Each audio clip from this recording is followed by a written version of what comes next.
आप सब खैर खैरियत से होंगे। जैसा कि आप जानते हैं कि हमने मैट्रिक और इंटरमीडिएट के लेवल पे बायोलॉजी की ऑनलाइन क्लासेस का आगाज़ किया है। तो आज हमने फर्स्ट ईयर की ऑनलाइन क्लासेस का आगाज़ करना है बायोलॉजी से रिगार्डिंग। तो स्टूडेंट्स, जब हम एफएससी विद बायोलॉजी जब सेलेक्ट करते हैं तो हमारे माइंड में फ़र्स्ट जो करियर आता है वो एमबीबीएस ही होता है कि हमने एमबीबीएस में एडमिशन लेना है। तो स्टूडेंट्स, हमें ये भी पता है कि जो मेरिट है मेडिकल साइंस के लिए वो अबव 90 है। ना सिर्फ एफएससी बल्कि इसमें कुछ हिस्सा हमारा एंट्री टेस्ट रिगार्डिंग भी होता है, जो कि हमें entry test point of view से भी प्रिपरेशन करनी होती है सब्जेक्ट्स की।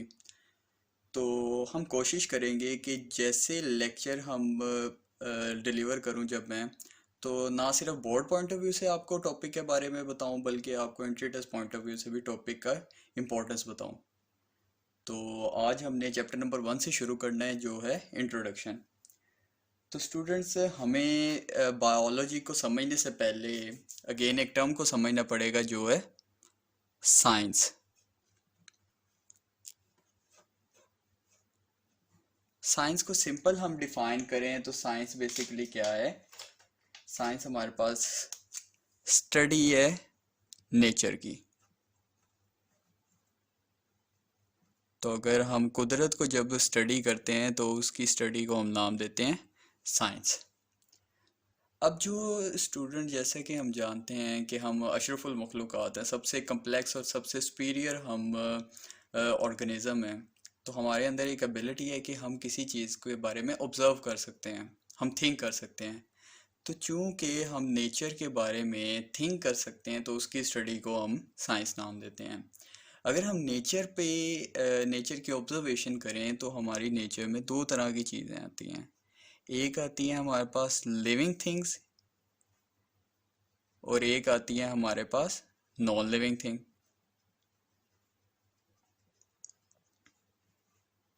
तो जो लिविंग पोर्शन है या लिविंग पार्ट जो है हमारे पास नेचर का, उसको स्टडी करने के लिए हमने साइंस को डिवाइड कर दिया एक ब्रांच के अंदर, जिसे हमने नाम दिया बायोलॉजी का।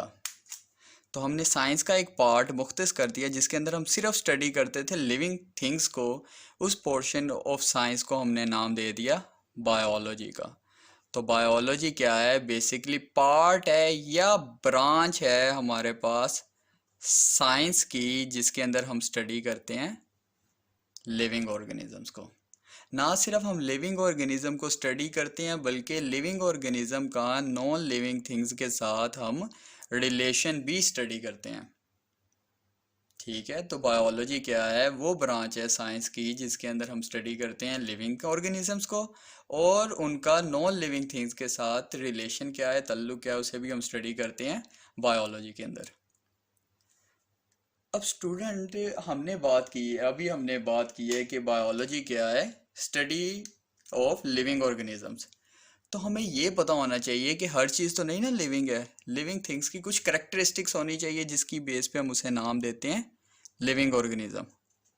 तो वो क्या करेक्टरिस्टिक है, वो क्या खसूसियात है जिसकी बेस पे हम एक थिंग को लिविंग कहलाते हैं, लिविंग करार देते हैं?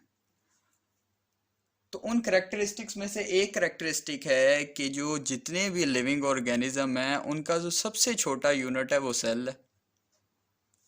यानी कोई भी चीज़ जो है वो सेल से मिलके बनी है तो उसे हम नाम देंगे लिविंग ऑर्गेनिज्म। अब सेल जो है, सेल भी तो लिविंग होना ज़रूरी है। तो सेल लिविंग कब होता है? जब सेल केमिकल रिएक्शन करे, यानी मेटाबॉलिज्म करे, और उन मेटाबॉलिक रिएक्शन या उन केमिकल रिएक्शन के नतीजे में एनर्जी प्रोड्यूस हो। तो वो चीज़ जो एनर्जी प्रोड्यूस करती है और एनर्जी को यूटिलाइज करती है, इस्तेमाल करती है मैकेनिकल वर्क के लिए, उसे हम नाम देते हैं लिविंग थिंग। तो एक करेक्टरिस्टिक हमारे पास ये होगी कि कोई भी ऐसी चीज़ जो कि केमिकल रिएक्शन करती हो और उस केमिकल रिएक्शन के नतीजे में एनर्जी प्रोड्यूस करती हो और उस एनर्जी को यूटिलाइज करती हो, उस चीज़ को हम नाम देते हैं लिविंग थिंग। ठीक है। अब चूंकि हमने बात की है कि जो लिविंग ऑर्गेनिज्म है वो किससे मिलके बना है? सेल से। तो सेल की एक कैरेक्टरिस्टिक है कि वो एक सेल साइकिल चलाता है, यानी माइटोसिस भी करता है। जब माइटोसिस करता है तो नंबर ऑफ सेल बढ़ता है। जब नंबर ऑफ सेल बढ़ेगा तो एक ऑर्गेनिज्म ग्रो भी करेगा। तो लिविंग ऑर्गेनिज्म की दूसरी करेक्टरिस्टिक है कि उसकी बॉडी की ग्रोथ होती है, जबकि जो हमारे पास नॉन लिविंग थिंग है वो ग्रो नहीं करती। तो ये भी हमारे पास एक करेक्टरिस्टिक है। तीसरी करेक्टरिस्टिक ये है कि कोई भी, अब जो हमारे पास लिविंग ऑर्गेनिज्म है उसके अगेंस्ट सेल के पास जेनेटिक इंफॉर्मेशन है। तो genetic information non living things के अंदर तो नहीं होती। तो लिविंग ऑर्गेनिज्म की एक और करेक्टरिस्टिक है कि उनके पास क्या मौजूद होती है, उनके सेल के अंदर जेनेटिक इंफॉर्मेशन। एक और करेक्टरिस्टिक ये है कि एक ऑर्गेनिज्म अपनी नस्ल को बचाने के लिए एक प्रोसेस करता है जिसे हम नाम देते हैं रिप्रोडक्शन का। तो रिप्रोडक्शन भी जो है वो कौन से चीज़ें करती हैं, living thing, non living things नहीं करती। अब रिप्रोडक्शन के नतीजे में फर्टाइल ऑफस्प्रिंग भी प्रोड्यूस होता है, ये भी हमें पता है। नस्ल पैदा होती है तो एक ऑफस्प्रिंग भी प्रोड्यूस होता है। तो ऑफस्प्रिंग प्रोड्यूस करने की करेक्टरिस्टिक किसकी है, लिविंग ऑर्गेनिज्म की। तो ये कुछ करेक्टरिस्टिक है जिनकी बेस पर हम एक ऑर्गेनिज्म को या एक चीज़ को लिविंग करार देते हैं।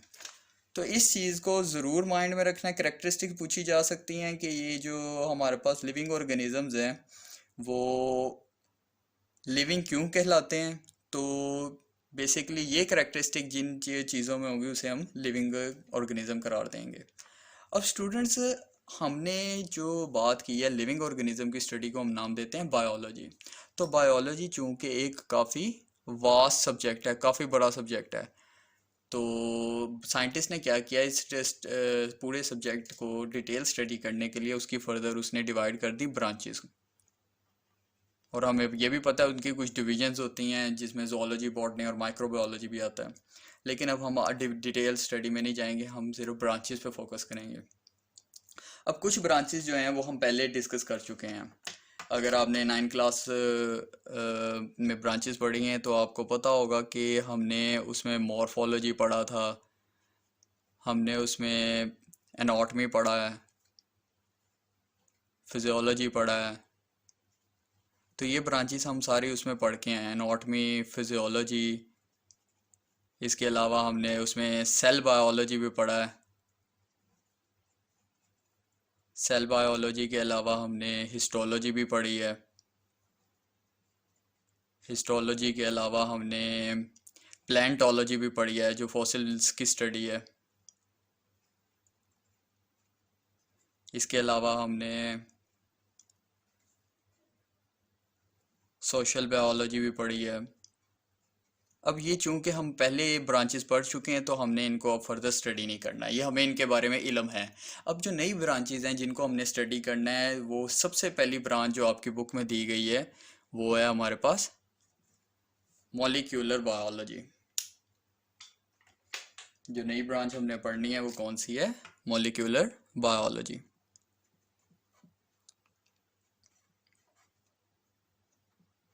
अब हम इसको थोड़ा ना आसान करते हैं। इस ब्रांच ऑफ बायोलॉजी को समझने के लिए हम एक कंसेप्ट पढ़ते हैं। वो कंसेप्ट ये है कि कोई भी चीज़, साथ साथ लिखते जाते हैं, एनीथिंग जिसकी दो करेक्टरिस्टिक हो। पहली करेक्टरिस्टिक वो ऑक्यूपाई करती हो स्पेस, यानी जगह घेरती हो, और दूसरी करेक्टरिस्टिक कि उसका कोई वॉल्यूम हो या वजन हो, मास हो, उसे हम नाम देते हैं मैटर का। कोई भी ऐसी चीज जिसका वजन हो और वो जगह घेरती हो उसे हम क्या नाम देते हैं, मैटर का। अब जो मैटर है बच्चे, मैटर जो है वो मिलके बना हुआ है एटम से।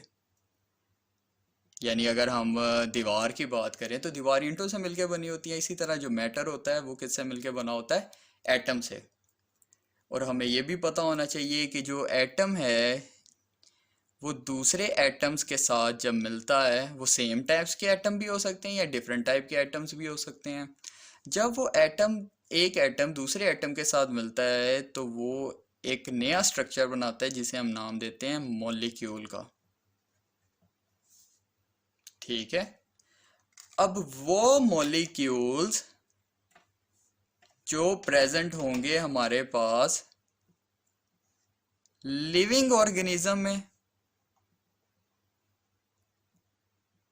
उनको हम स्टडी करते हैं मॉलिक्यूलर बायोलॉजी में। तो मॉलिक्यूलर बायोलॉजी क्या है? वो ब्रांच है बायोलॉजी की जिसके अंदर हम उन मॉलिक्यूल्स को सिर्फ स्टडी करते हैं जो किस में मौजूद होते हैं, लिविंग ऑर्गेनिज्म में। और इसका दूसरा नाम बच्चे हम बायोटेक्नोलॉजी भी, सॉरी बायोकेमिस्ट्री भी रखते हैं, ठीक है। लेकिन अब ये चूंकि मॉडर्न साइंस में हम इसे नया नाम देते हैं मॉलिक्यूलर बायोलॉजी, या इसे इसकी प्रोनाउंसिएशन करें तो मोलेकुलर बायोलॉजी भी हम इसे कहते हैं, ठीक है। अब हमें ये पता है वो कौन से मॉलिक्यूल हैं जो लिविंग ऑर्गेनिज्म में प्रेजेंट होते हैं। वो कार्बोहाइड्रेट हैं, प्रोटीन हैं, लिपिड्स हैं, वाइटामिन हैं, कोएंजाइम्स हैं, एंजाइम्स हैं। तो ये सब के सब हम डिस्कस करते हैं मॉलिक्यूलर बायोलॉजी में, ठीक। तो नेक्स्ट ब्रांच है हमारे पास एनवायरमेंटल बायोलॉजी।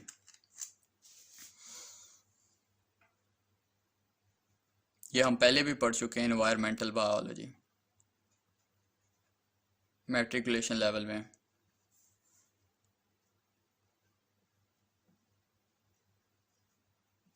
इन्वायरमेंटल बायोलॉजी क्या है? बेसिकली इन्वायरमेंटल का वर्ड जो है वो किससे रिगार्ड हो सकता है? इन्वायरमेंट से ही रिगार्ड हो सकता है। तो इन्वायरमेंट में क्या क्या चीज़ें हमारे पास आती हैं? इन्वायरमेंट में हमारे पास नॉन लिविंग थिंग्स भी आती हैं। अब याद होगा अभी मैंने बात की है कि बायोलॉजी में हम लिविंग ऑर्गेनिज्म को ना सिर्फ स्टडी करते हैं बल्कि उसका नॉन लिविंग थिंग्स के साथ हम रिलेशन भी पढ़ते हैं। तो इन्वायरमेंट के अंदर नॉन लिविंग थिंग्स भी आती हैं, जैसे हमारे पास सॉइल, वाटर, एयर, ये हमारे पास नॉन लिविंग थिंग है, ठीक है। तो इन्वायरमेंट का लिविंग ऑर्गेनिज्म के साथ जो रिलेशन है उसको हम स्टडी करते हैं इन्वायरमेंटल बायोलॉजी में। यानी वो ब्रांच बायोलॉजी की जिसके अंदर हम लिविंग ऑर्गेनिज्म को उसके इन्वायरमेंट के साथ रिलेशन या इंटरेक्शन को स्टडी करते हैं, उसे हम नाम देते हैं इन्वायरमेंटल बायोलॉजी। अब इन्वायरमेंटल हमारे पास ऑर्गेनिक भी हो सकता है और इनऑर्गेनिक भी होता है, ठीक है, depend upon the molecules. Organic molecule हमें पता है वो मॉलिक्यूल हैं जो कार्बन और हाइड्रोजन के एटम्स पर मुश्तमिल होते हैं, और इनऑर्गेनिक जो कार्बन और हाइड्रोजन के अलावा दूसरे एटम्स पर मुश्तमिल होते हैं। तो मुश्किल। अब तीसरी जो हमारे पास ब्रांच है बायोलॉजी की उसे हम नाम देते हैं माइक्रोबायोलॉजी का। याद होगा आपको कि हमने ये इसके नाम से डिवीजन पढ़ी थी बायोलॉजी की, लेकिन अब ये चूंकि हमारे पास मॉडर्न साइंस में इसकी एक अलग ब्रांच बना दी गई है।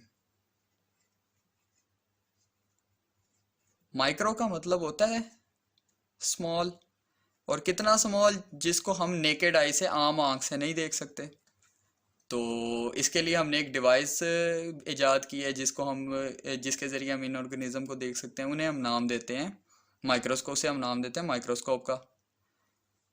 तो कोई भी चीज़ जो कि आम आंख से नहीं देखी जा सकती, सिर्फ और सिर्फ माइक्रोस्कोप के ज़रिए देखी जा सकती है, उसे हम नाम देते हैं माइक्रो ऑर्गेनिज्म। और माइक्रोबायोलॉजी वो ब्रांच है बायोलॉजी की जिसके अंदर हम स्टडी करते हैं माइक्रो ऑर्गेनिजम्स को। अब माइक्रो ऑर्गेनिज्म में कौन कौन सी क्लास आती है हमारे पास? माइक्रो ऑर्गेनिज्म में हमारे पास आते हैं fungi, fungus, singular fungus, bacteria, virus वगैरह। तो वो ब्रांच बायोलॉजी की जिसके अंदर हम माइक्रो ऑर्गेनिज्म को स्टडी करते हैं उसे हम नाम देते हैं माइक्रो बायोलॉजी का। इसी तरह हमारे पास नेक्स्ट ब्रांच है बायोलॉजी की जिसे हम नाम देते हैं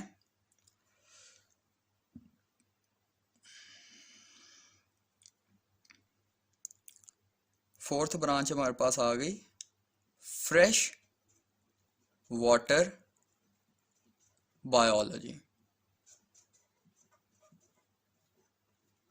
इसी तरह हमारे पास एक और ब्रांच आ जाती है, उसको साथ ही हम स्टडी करते हैं मराइन बायोलॉजी।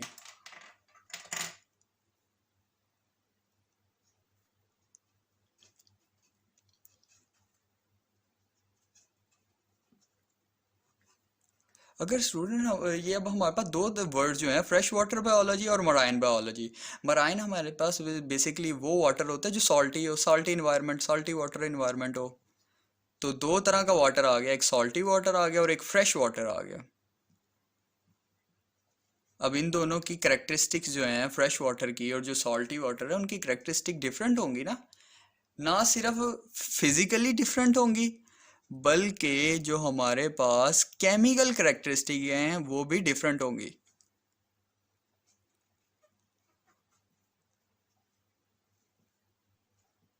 जो फिजिकल और केमिकल करेक्टरिस्टिक है सॉल्टी वाटर की वो डिफरेंट होगी। जैसे केमिकल की बात करें तो यहाँ पर NaCl की कंसनट्रेशन ज़्यादा होगी सॉल्टी वाटर में।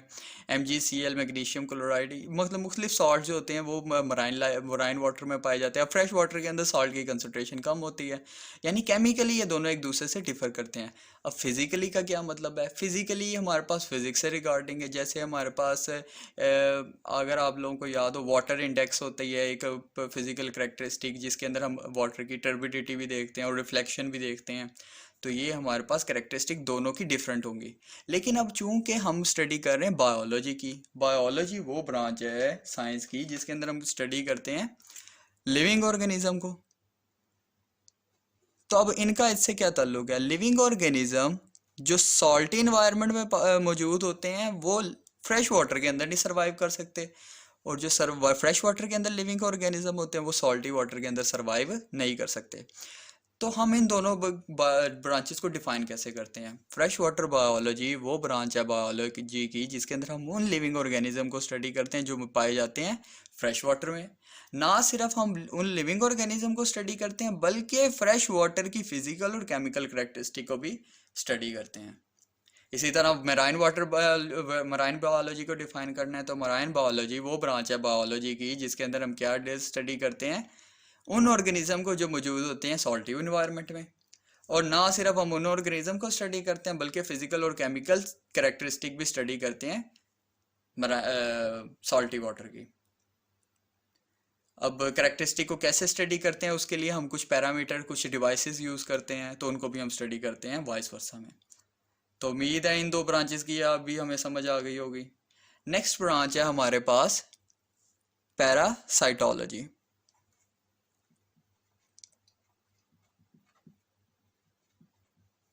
तो पैरासाइटोलॉजी क्या है? वो ब्रांच है बायोलॉजी की जिसके अंदर हम स्टडी करते हैं पैरासाइट्स को। अब पैरासाइट्स क्या होते हैं? पैरासाइट्स ये हमें पहले भी हम पढ़ चुके हैं। पैरासाइट्स वो ऑर्गेनिज्म होते हैं जो फूड और शेल्टर लें, जो खुराक लेते हैं और पनाह लेते हैं दूसरे ऑर्गेनिज्म से, जो क्या करते हैं खुराक लें और शेल्टर लें या पनाह लें दूसरे ऑर्गेनिज्म से, और उसके नतीजे में उसके बदले में वो दूसरे ऑर्गेनिज्म को हार्म करें, नुकसान पहुंचाएं। तो इसको भी हम इसका क्लास ऑफ ऑर्गेनिज्म को हम नाम देते हैं पैरासाइट्स का। अब बच्चे हमने ये पहले पढ़ा हुआ है, लेकिन अब चूंकि हमने डिटेल स्टडी करनी है तो आपको ये पता होना चाहिए कि पैरासाइट दूसरे ऑर्गेनिज्म में कैसे एंटर होते हैं। तो वो जो प्रोसेस है जिसके ज़रिए एक पैरासाइट दूसरे ऑर्गेनिज्म की बॉडी के अंदर एंटर होता है, इसे हम नाम देते हैं मोड ऑफ ट्रांसमिशन का।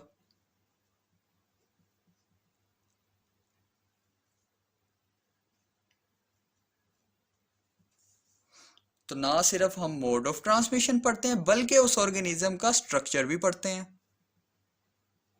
कि वो दिखने में कैसा होता है, उसका स्ट्रक्चर क्या है, और वो कितनी जिंदगी गुजारता है दूसरे ऑर्गेनिज्म में। तो हम उसका लाइफ स्पैम और लाइफ साइकिल भी पढ़ेंगे कि वो अंदर जाके डिवाइड होता है, क्या करता है अंदर जाके। तो ना सिर्फ हम पैरासाइट की स्टडी को पढ़ते हैं बल्कि पैरासाइट के स्ट्रक्चर, पैरासाइट की मोड ऑफ ट्रांसमिशन और उसके लाइफ साइकिल का इन अदर ऑर्गेनिज्म को स्टडी करते हैं हम पैरासाइटोलॉजी में। अब इसकी एग्जांपल हमें पहले भी पता है, इसकी एग्जांपल में हम प्लाज्मोडियम ऐड करते हैं जो कि मलेरिया कॉज करता है। तो ये भी उम्मीद है आप लोगों को ये ब्रांच की भी समझ आ गई होगी। नेक्स्ट ब्रांच है हमारे पास ह्यूमन बायोलॉजी। तो नाम से जाहिर हो रहा है ह्यूमन बायोलॉजी का, इसके अंदर एक स्पेसिफिक कर दिया गया है ऑर्गेनिज्म जिसे जो हम है ह्यूमन होमोसेपियंस। तो सिंपल ये एक स्टडी है किसकी? ह्यूमन की। मैन की स्टडी को या ह्यूमन की स्टडी को हम नाम देते हैं ह्यूमन बायोलॉजी का। अब इसके अंदर क्या क्या है हम डिटेल स्टडी करते हैं। ह्यूमन की है हम मॉर्फोलॉजी को, और मॉर्फोलॉजी क्या होती है? Form and structure of living organism.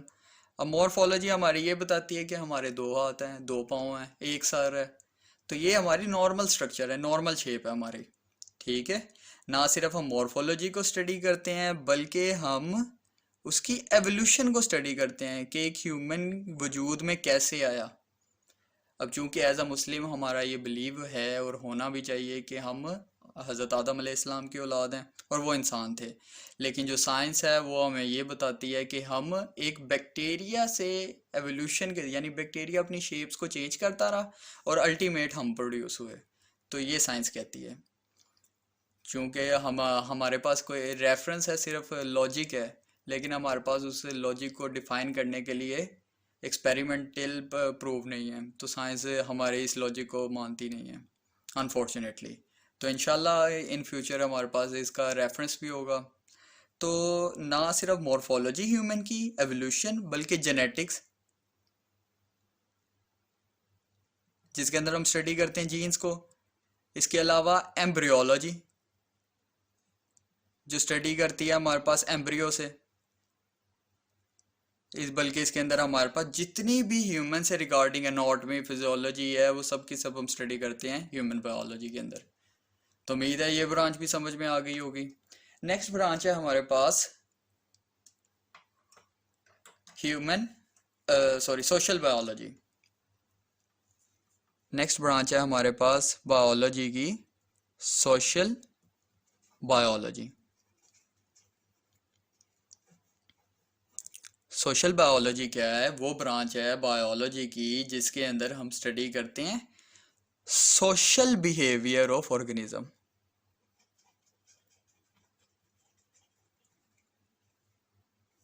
Social and communal behaviour.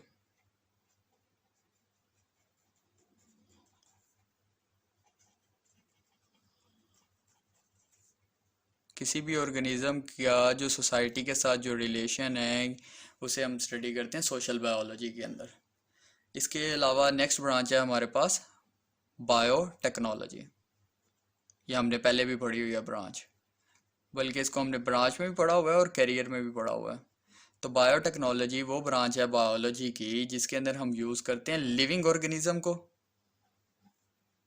और उन ऑर्गेनिज्म को स्टडी करते हैं जिनको यूज़ करके हम इंडस्ट्री में ऐसी प्रोडक्ट्स बनाते हैं जो कि ह्यूमन को फ़ायदा देते हैं, ह्यूमन के लिए बेनिफिशियल होते हैं। जो कि टेक्नोलॉजी बेसिकली साइंस की वो स्टडी है जिसके अंदर हम इंडस्ट्री के ज़रिए मुख्तलिफ प्रोडक्ट्स बनाते हैं। तो वो उन ऑर्गेनिज्म को स्टडी करते हैं जो कि इंडस्ट्री के अंदर हमारे लिए प्रोडक्ट बनाती हैं। जैसे एग्जांपल के तौर पे हमारे पास यीस्ट आ जाती है, खमीर, जो कि फर्मेंटेशन का प्रोसेस करते हैं। तो बेसिकली यीस्ट भी हमारे पास ऑर्गेनिज्म है, तो उसके ज़रिए हम प्रोडक्ट बना रहे हैं। तो बायोटेक्नोलॉजी बेसिकली वो ब्रांच है बायोलॉजी की। तो स्टूडेंट अभी तक हमने इंट्रोडक्शन पढ़ा है साइंस का, बायोलॉजी का, हमने कुछ करेक्टरिस्टिक पढ़ी हैं जिनकी बेस में हम एक ऑर्गेनिज्म को लिविंग कहते हैं। इसके अलावा हमने कुछ ब्रांचेस पढ़ी हैं, 9 ब्रांचेस हैं आपकी बुक में और हमने उनको स्टडी किया है। अब नेक्स्ट हमारे पास जो टॉपिक है वो है बहुत ही इम्पोर्टेंट टॉपिक है regarding board point of view से और कंसेप्ट पॉइंट ऑफ व्यू से। वो है हमारे पास लेवल्स ऑफ ऑर्गेनाइजेशन।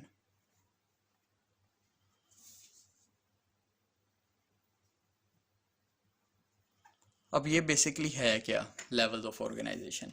नाम से जाहिर आ रहा है, लेवल्स का मतलब है जो हमारे पास ग्रुप्स हैं, कुछ स्टेजेस हैं। ऑर्गेनाइजेशन क्या है इसको समझते हैं हम पहले, लेवल ऑफ ऑर्गेनाइजेशन को। बच्चे हमें पता है कि जो ऑर्गेनिज्म होता है ना, जैसे ऑर्गेनिज्म भी तो मैटर है ना, जगह भी घेरता है और वजन भी रखता है। तो हमें पता है मैटर जो है वो लिविंग जो एटम से मिलके बना है। तो चूंकि लिविंग ऑर्गेनिज्म भी जो है वो चूंकि हमारे पास सेल थ्योरी थी उसके मुताबिक जो ऑर्गेनिज्म है वो सेल से मिलके बनता है। जो सेल जो है वो बेसिकली स्मॉल यूनिट है जिससे एक ऑर्गेनिज्म बनता है। लेकिन जब हमारे पास 19th सेंचुरी का आगाज़ हुआ तो हमारे पास कुछ साइंटिस्ट थे जिन्होंने इलेक्ट्रॉन, प्रोटॉन, न्यूट्रॉन, एटम को डिस्कवर किया 18th सेंचुरी में। तो कहा गया कि सेल दुनिया में सबसे छोटा यूनिट नहीं है, सेल जो है वो भी किन से मिलके बना हुआ है? एटम से मिलके बना हुआ है। तो बाद में हमने उसको भी डिटेल स्टडी किया कि कौन कौन से एटम से मिलकर ऑर्गेनिज्म बना है। तो जो सबसे छोटा पार्ट है जो मिलके उससे बड़ा पोर्शन बनाता है, उससे मिलके बड़े स्टेप्स बनाता है, हमने इनको लेवल्स में डिवाइड कर दिया। जो सबसे छोटी चीज़, उससे बड़ी चीज़, उससे बड़ी चीज़, और एंड पे हमारे पास ऑर्गेनिज्म जिनसे मिलके एक ऑर्गेनिज्म होता है, हमने उनको लेवल्स पे डिवाइड कर दिया। इन्हें हम नाम देते हैं लेवल्स ऑफ ऑर्गेनाइजेशन का।